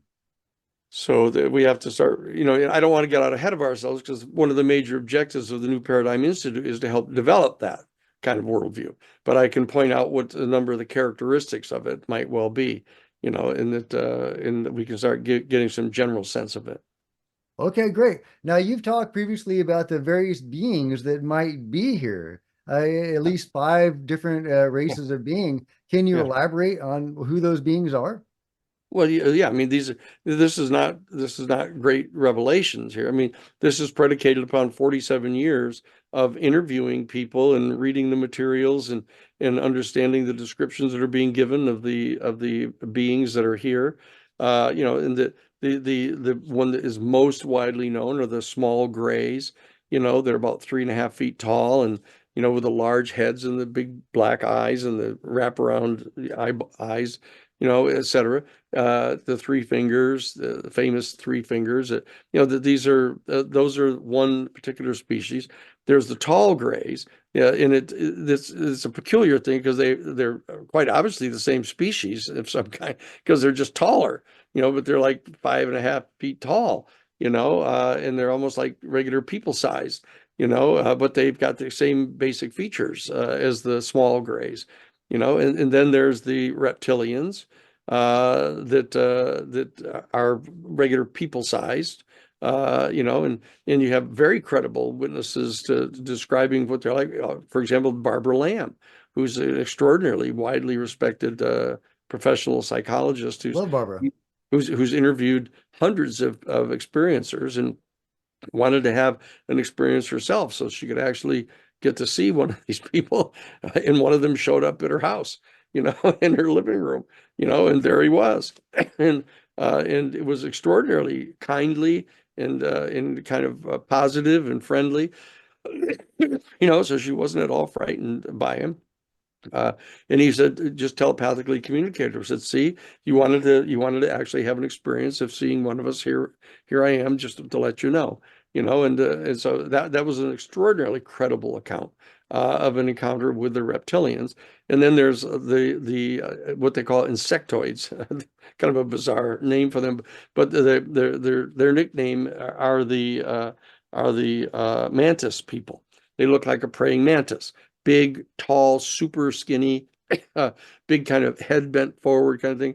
And that most people who are familiar with praying mantises, which a lot of people aren't, but say that they call them the mantis people, and that's another whole species that they have. And then there's the kind of more problematic one of the so-called people from the Pleiades that allegedly look just like us, except that they have bigger earlobes and very troublingly are all blonde, blue-eyed Aryans. you it's pretty problematic. But there's a lot of reports about that. Okay, and that all of these different species, these 5 different species, have been seen by people who've been abducted upon occasion together. That they have different mixes and matches. They have some of the small little grays with some of the tall grays, and one of the mantis people, and they're all, a lot of them with the United States military personnel, whatever that means, right? That whole facility in Sedona, the underground facility outside of Sedona. That's been reported by a number of people that have been taken there. Well, many contactees describe, government and military personnel as part of these abductions. Do Yeah. you have any thoughts on that? What role does, I call it the control group. I think you call it the national security state. Ross Coulthart calls it the cover up. Steve Bassett calls it the truth embargo, whatever it is. Mhm. Whoever these guys are they working with the beings assisting in abductions? And why do you think that is? Well, that's part of what we're going to be determining at the New Paradigm Institute. I mean, we have accounts of that, and there are different people who have varying degrees of credibility that have recounted stories like that. Um, you have to be careful for some people just echoing what someone else has said and then pretending they had the same experience, or even mistakenly believing they've had the same experience. So we have to be careful in the analysis we're engaged in here. But there have been a number of reported uh, sightings, if you will, or encounters with extraterrestrial beings of one or another of these 5 species, along with U.S. military personnel. There are a number of such accounts, so that they were definitely bears investigation. Now, if those are true, then that puts us in an entire other octave of what we're dealing with here on the part of the national security state. Would indicate that there's open communication, shared objectives, projects that are being done together, et cetera. That's an entire higher octave of potential reality that we have to deal with. Yeah, speaking of the weird stuff, and you work with Dr. Stephen Greer, and he's brought some great whistleblowers and witnesses forward. One of his recent witnesses was Mike Herrera. Have you looked into Well, the Michael Herrera information at all? And if so, what do you make of it? Well, it's the one has to be a little careful about that because there's a lot of mixed speculation in there. I was there at the press club when he was publicly presented by Stephen, and you know that when he said that he came upon that craft on the ground. You know, when he was doing it was off in the jungle basically doing earthquake recovery. That the craft is a very important description of the craft itself because of how it functioned. That it took off and shot away like that, you know, like or as Michael Schrapp would say all the time, like sparks off a grindstone, you know, like that. That kind of unique technology is the key to the thing. The rest of the speculation about what they were doing there, you know, that these were like Americans that were flying this thing. You know, they were the ones all around it with the security and stuff. And then they say, oh, and there was something that looked like a cooler there, you know. And so some people would say, like, well, that's where bodies might have been kept in that refrigerator, you know, because they were out. It was a massive earthquake that they were responding to, the forces that he was with. So there'd be dead bodies all around. And if somebody were looking for genetic material, if you could get to the bodies fast enough, this is quite a catch. You know, in the American forces might have been say, here, we'll make some of this available to you. And that way you don't have to go around abducting as many people. I mean, that's conceivable. But then I think it was Stephen who said, you know, it could have been military arms. You know, those are the kind of things they would transport military arms in, you know, like as if they're using UFOs to smuggle weapons, you know, which I don't find very likely. You That's how I know, smuggle my weapons. yeah, so I didn't find that very convincing. So there's a lot of speculation that's going on there. Uh, but it's an account, and there are several, as you know, more than several accounts of regular people that appear to be involved with the U.S. military some way, flying or piloting a craft that seems to be a mock-up of one of the UFOs, or even flying one of the UFOs around.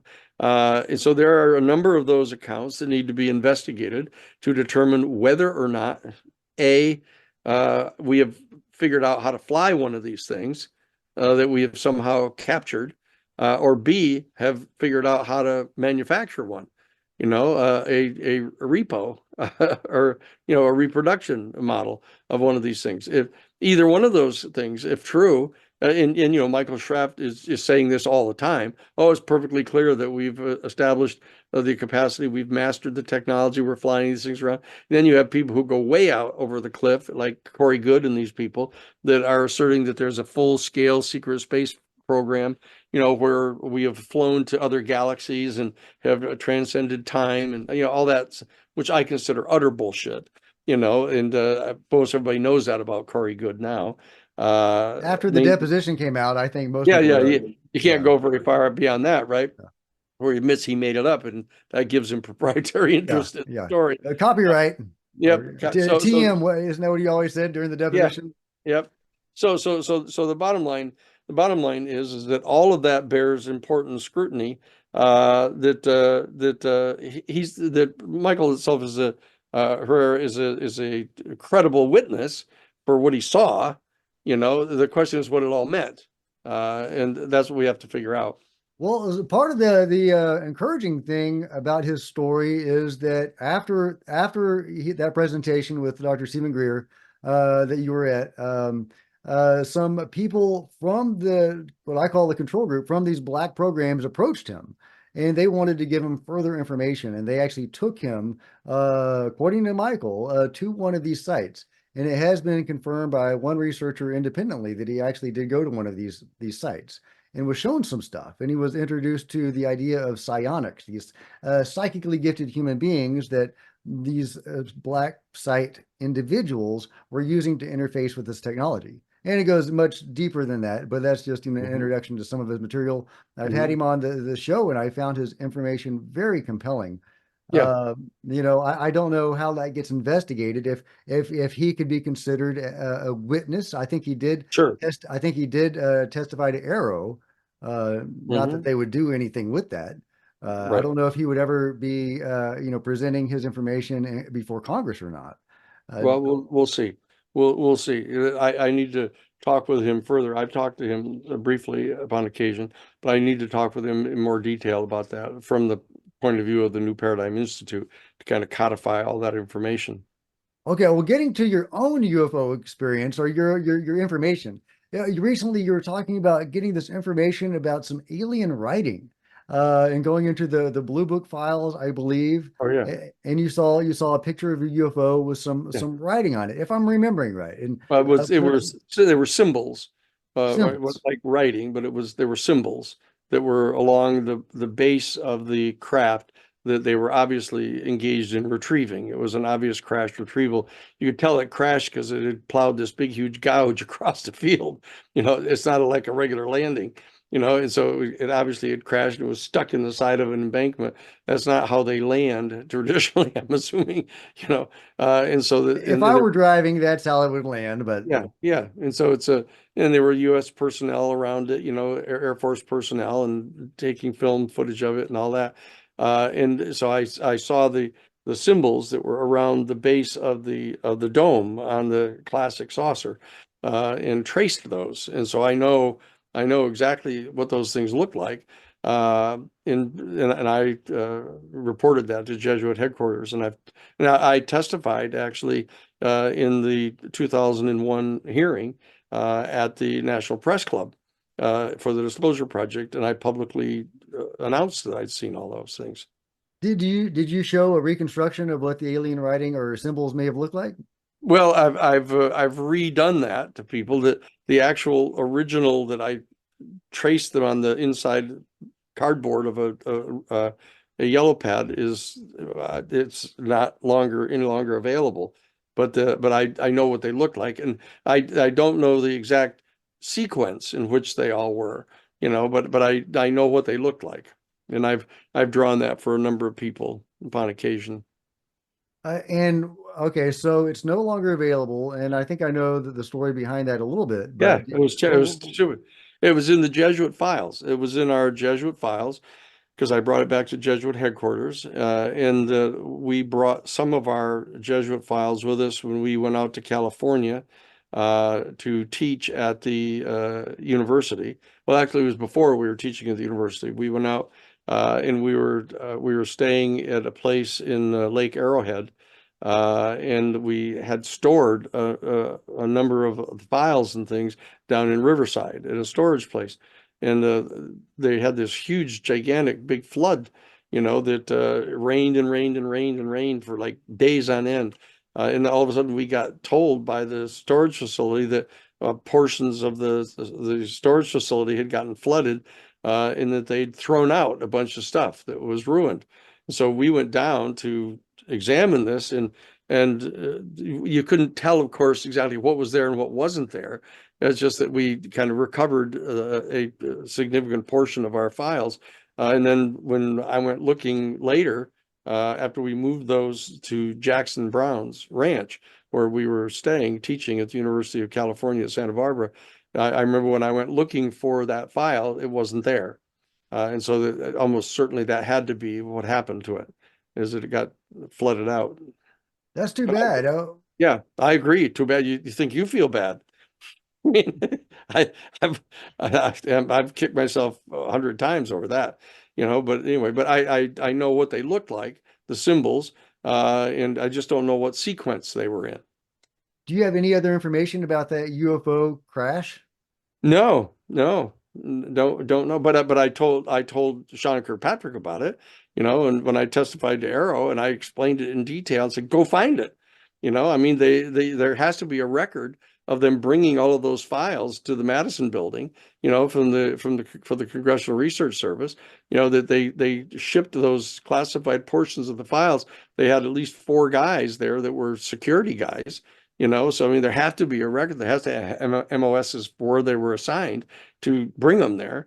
So it wasn't going to be that hard if all you had to do is pick up a phone to find out where they were, and then find it.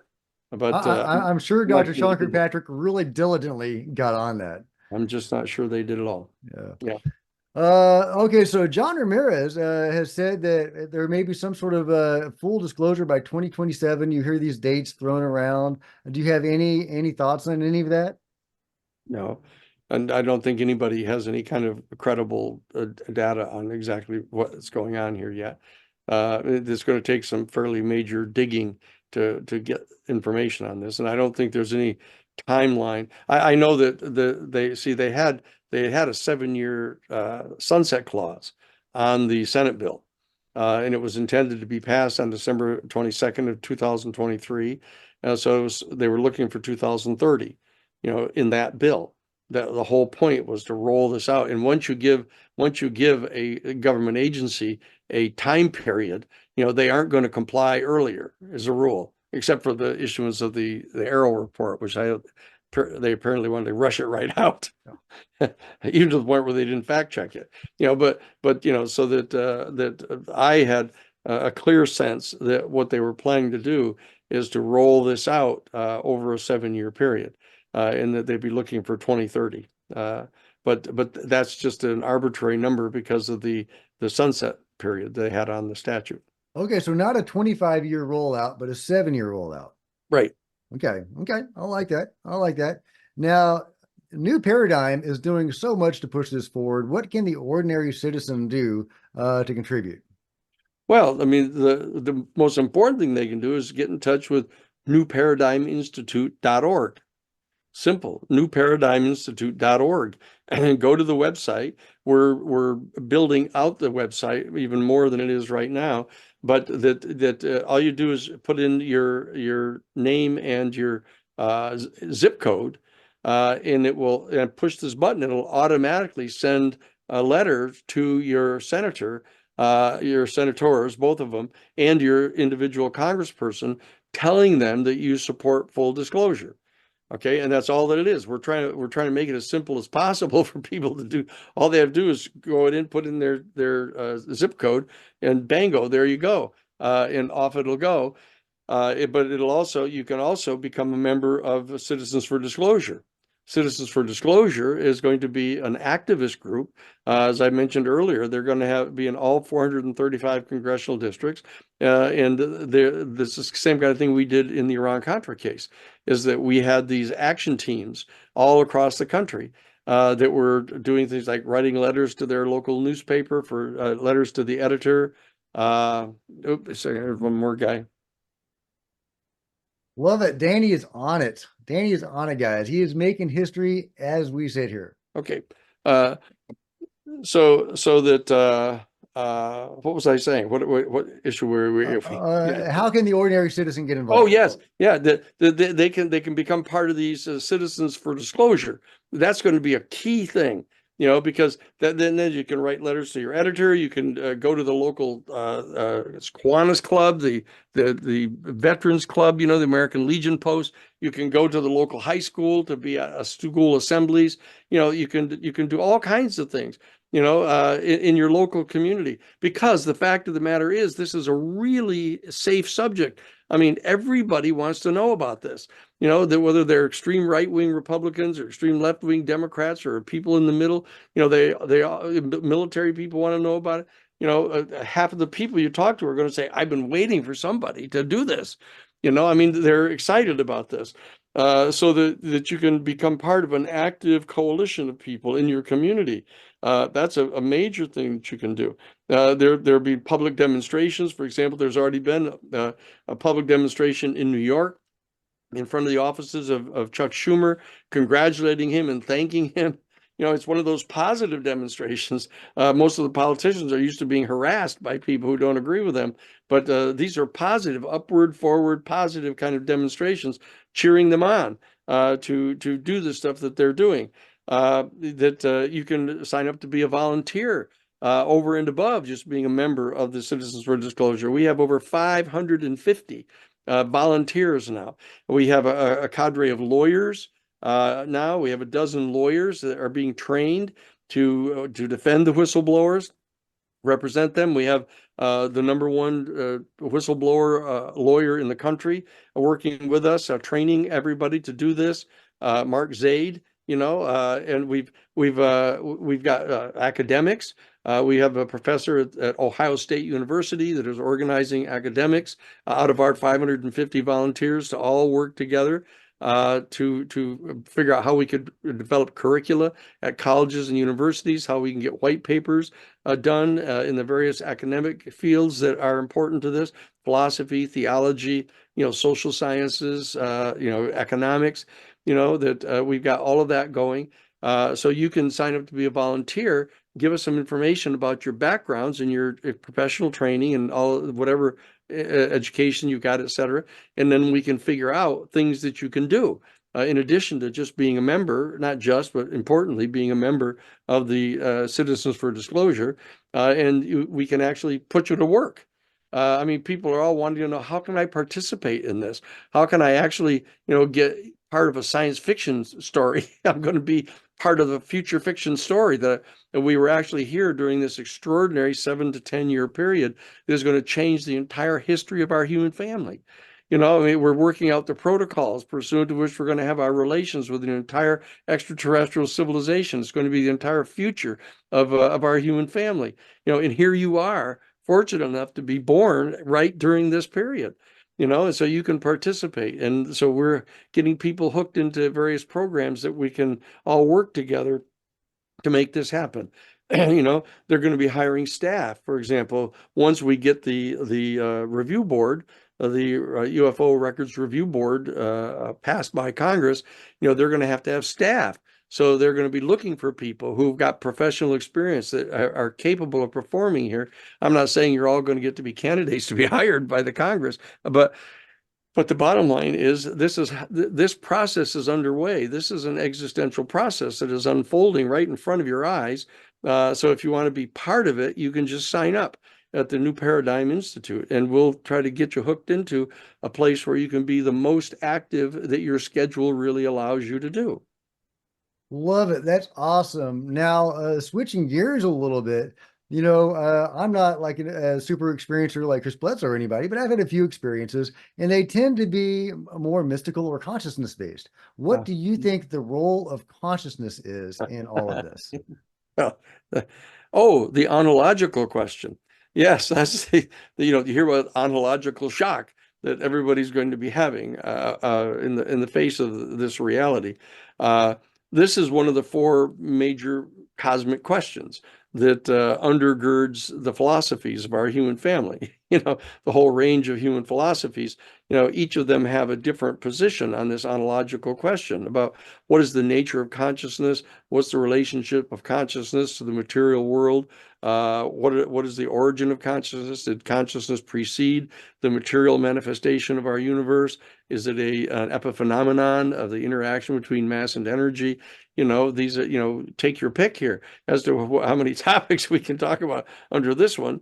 But the bottom line is that consciousness has to do with everything, and it has to do with your psychology. Your level of consciousness affects your psychological responses to things. A person who is, for example, a fully evolved adept, if a UFO comes and lands right in front of him and the UFO person walks out, a fully formed adept will just go, ah, ah. Other people are screaming and hollering and trying to climb trees and get away from them, because it has to do with their level of consciousness. So that this is absolutely critical to the entire issue here. But the bottom line is that the higher issue of consciousness is whether or not our human consciousness is capable of directed intention to the inchoate quantum fields that are at the root of all material manifestation, so that you can actually have a direct effect by directed intention on the material manifestation of reality. I mean, that's where we're going here. I mean, that's the bottom line. And it appears that the people like advanced adepts like Jesus or the Buddha or Lao Tzu or some of these other people that are capable of transmuting matter. Can change, dare we say, water into wine. They can manifest, fully developed Swiss watches, by bilocating. And, that and these are capacities that our human species has. When you find the most advanced human beings that are full-scale mystical adepts, they're capable of doing things that human beings, are capable of doing. And what we're noticing is that the ET beings seem to be able to do some of these things. These are things that are known as siddhas, in the Hindu faith, that these are indicia of high levels of consciousness as a rule. And so this is what's causing people to sort of attribute a higher level of consciousness to these beings, because they seem to be displaying these siddha that are, in our human experience, products of a higher consciousness. But these capabilities that they seem to be able to demonstrate, this interdimensional travel and bilocation and astral travel and stuff like that, are things that are in the vernacular of our human species. About the human species are capable of this. So that it indicates some potential closer relationship between the extraterrestrial beings and ourselves, so that they're not completely foreign to us and to our experience. But the bridge to all of this is consciousness, and that so that meditation and people, if people, one thing that a person can do that is the most important possible thing that they could do in order to start preparing for the contact with an extraterrestrial civilization is to meditate. It sounds strange as that may sound, is to meditate, to be able to find that place in your own consciousness where you can ascend to a point of consciousness where you become functionally independent from any kind of pre-programming that your physical body is subject to.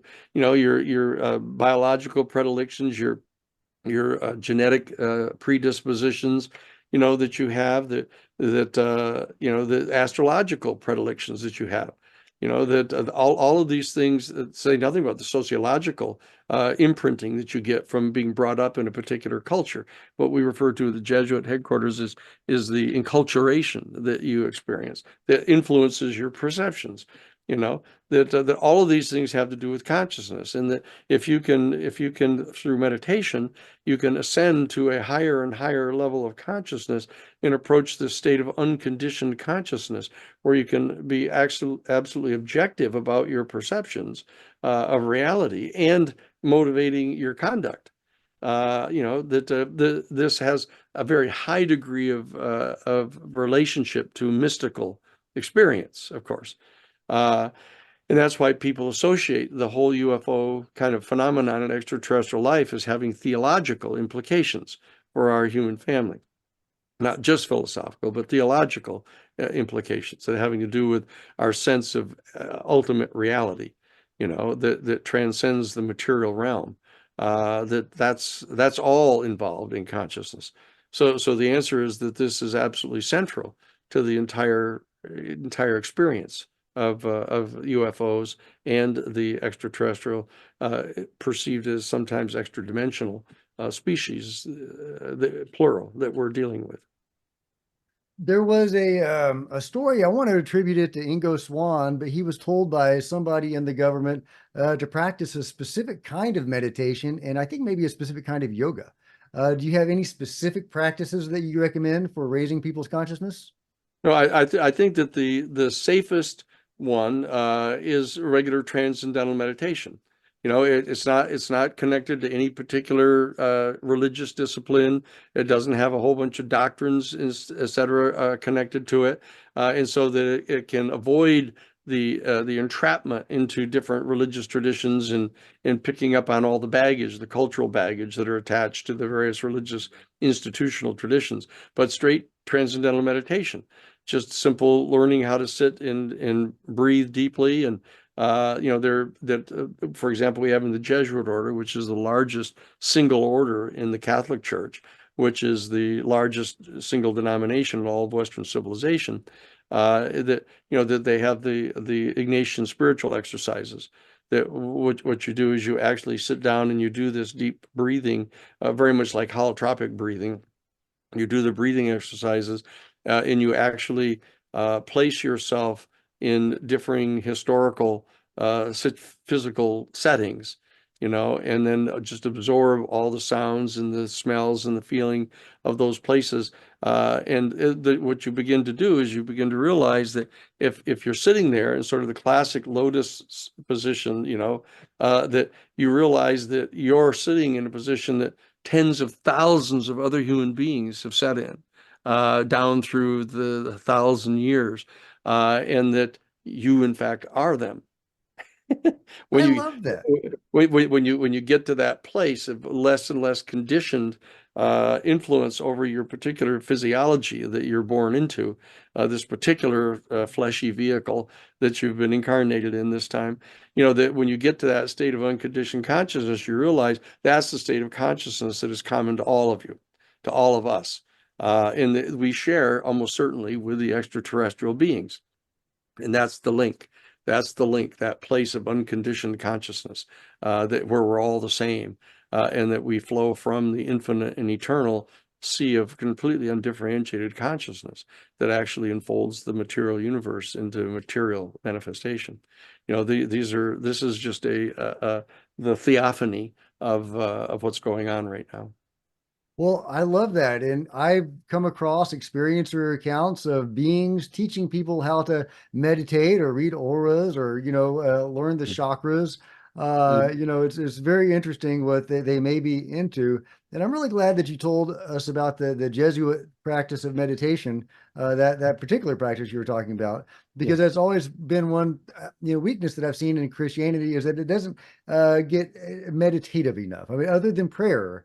That's right. There's not, there's not a Mhm. mystery school. There's not, there's Right. no, so I like that a lot. I like that a lot. I resonate with that a lot. Yeah. Okay. I've got to ask you, Danny, what do you think about the Nazca mummies? Well, see, people keep implicitly connecting them to the whole UFO discussion, uh, and that's where I'm saying, look at it's not clear at all what connection there is to the UFO and extraterrestrial phenomenon. That I know Jaime and the other folks that are deeply involved in this, definitely want this to be true, want them to be evidence of a UFO or ET intervention, or hopefully they're actually ETs themselves, but they're hybrids, even at the best of things, because the evidence, the DNA evidence, has been taken at least with the comparatively less than the most highly advanced technology down in Peru that they have, that they've been able to discern genetic material, DNA, which is common to certain pre-human species, mammals, that appear to be like early ape forms prior to even Australopithecus.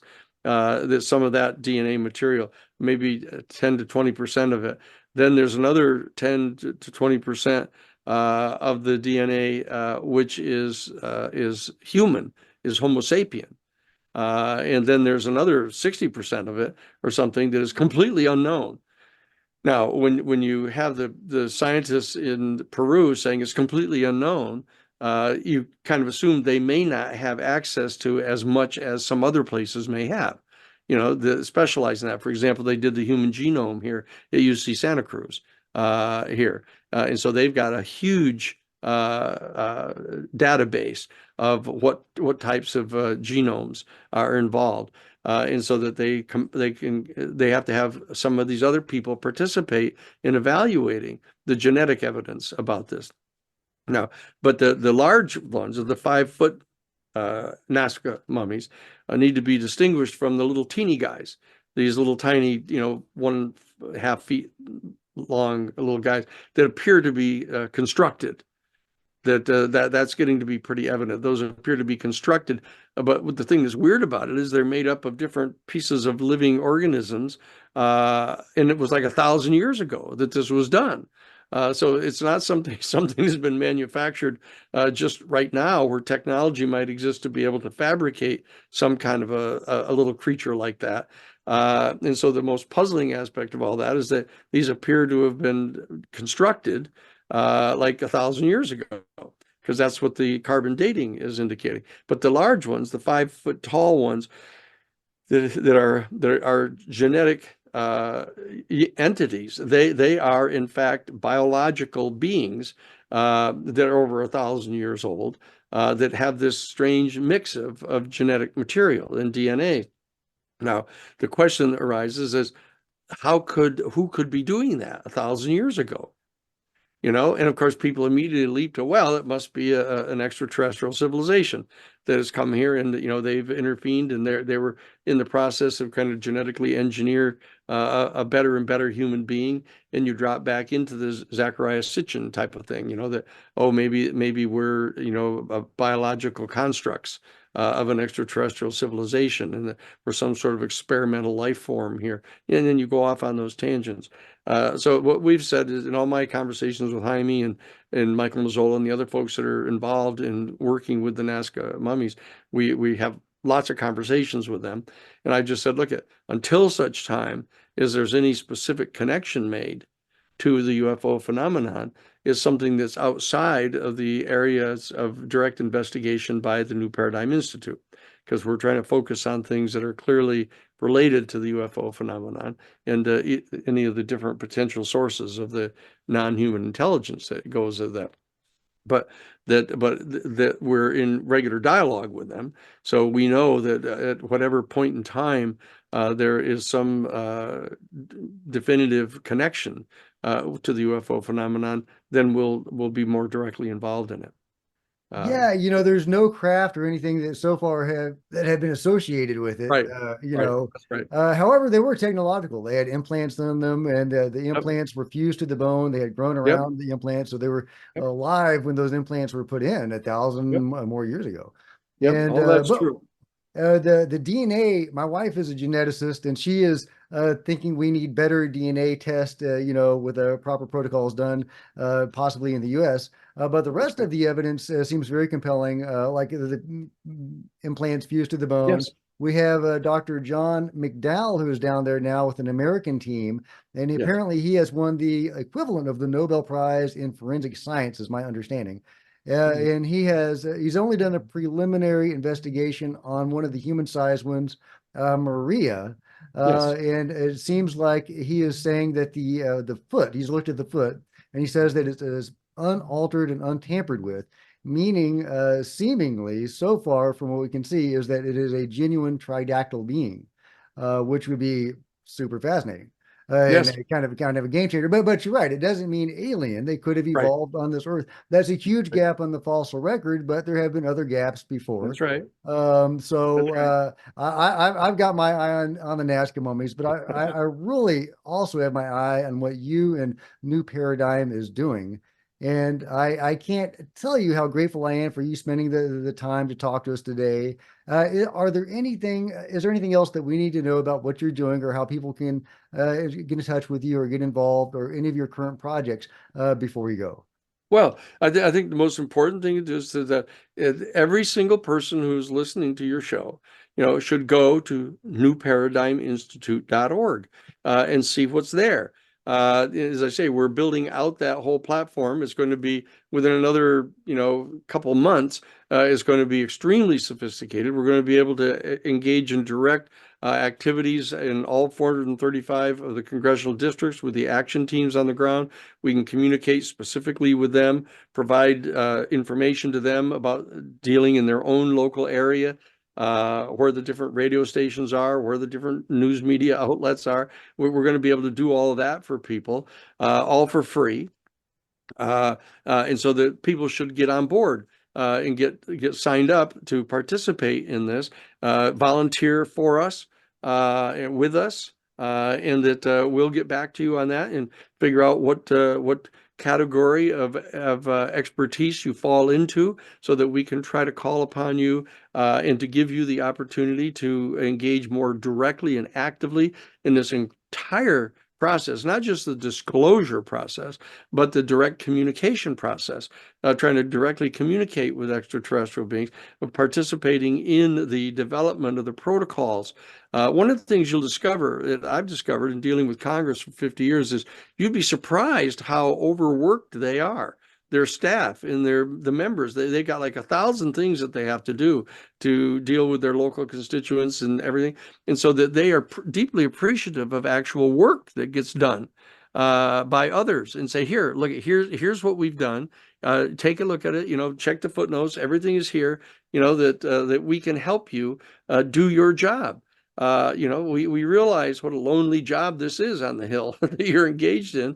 And so we can participate in this process a lot more than you think. So that what we need to do as citizens is basically take over governing ourselves in this particular area. This is not something that we can leave up to others, especially people that are entangled in the national security state, where they have this high level interest in generating billion-dollar contracts for major aerospace contractors and military equipment and stuff. They're not the right people to be left in charge of making decisions about this extraordinarily No, they're not. important area. So we've got to take this over. We've got to do something about it. You've got to do more than you're doing right now. Watching shows like this is extraordinarily important. Reading the materials is extraordinarily important, but there's more stuff for you to do. Okay. And so get in touch with us, volunteer to work with us. This is a citizen activity that's going on right now. We're intending to ultimately take over this process so that we can make these decisions on behalf of our whole human family, because we're the 4 generations that are privileged to be born and living right now while this is taking place over this next 7 to 10 year period. So please contact us at newparadigminstitute.org and get on board. Let's rise up as a citizenry and take our place on our planet as participants in this process on a global level, and then reach out to the stars. That's what we're doing. Love it, Danny. Thank you so much. I wish you the best of luck, and I hope you all get a chance to get involved at whatever level you are comfortable with. Again, thank you, Danny. Terrific. Thank you very much. I appreciate it.